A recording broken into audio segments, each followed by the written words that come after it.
Bayangkan, 10.000 pasukan musuh datang mengepung kota kita, sementara kita hanya 3.000 orang yang lelah, lapar, dan takut.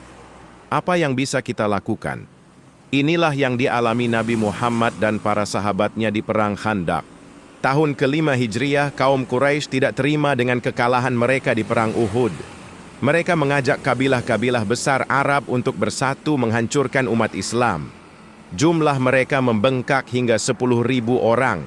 Sementara itu, kaum muslimin di Madinah hanya berjumlah sekitar 3.000. Situasi sangat genting.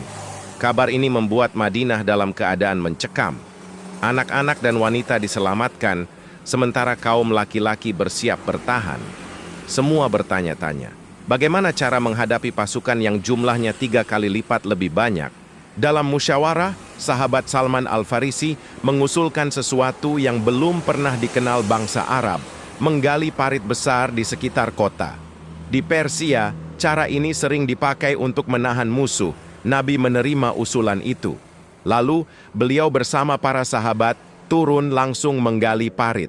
Bayangkan, udara dingin, perut lapar karena minim makanan, namun mereka tetap menggali dengan penuh semangat. Nabi ikut memanggul tanah, ikut memecah batu, tidak berbeda dengan sahabat lainnya. Dalam sebuah momen, mereka mendapati batu besar yang tidak bisa dipecahkan.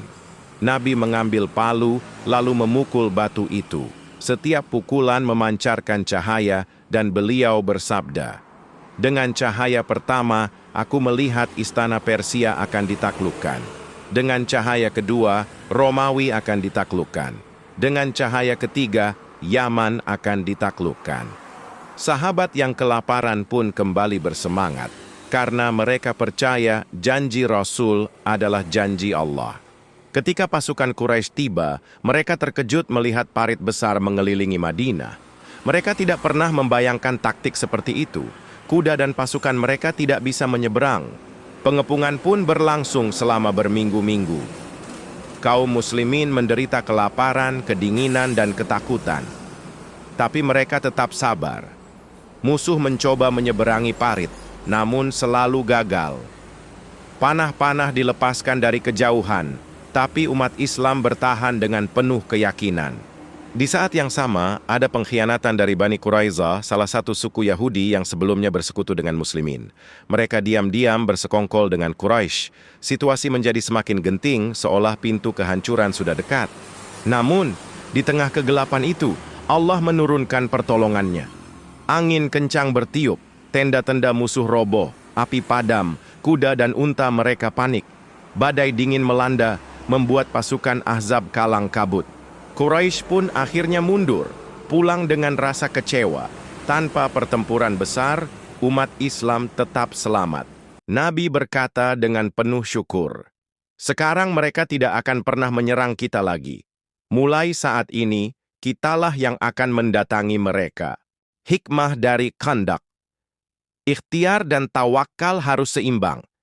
Nabi tidak hanya berdoa tapi juga berstrategi dengan menggali parit. Allah menolong dengan cara yang tidak terduga. Badai dan angin menjadi tentaranya. Kemenangan bukan karena jumlah, tapi karena iman dan kesabaran. Allah berfirman, "Hai orang-orang beriman, ingatlah nikmat Allah kepadamu ketika datang kepadamu tentara-tentara musuh, lalu kami kirimkan kepada mereka angin dan tentara yang tidak dapat kamu lihat." Quran Surah Al-Ahzab ayat 9. Sahabat, Khandaq mengajarkan kita satu hal. Saat semua jalan terasa buntu, jangan pernah berhenti berusaha, dan jangan pernah ragu akan pertolongan Allah. Mari sebarkan kisah ini, agar semakin banyak orang percaya bahwa janji Allah itu pasti.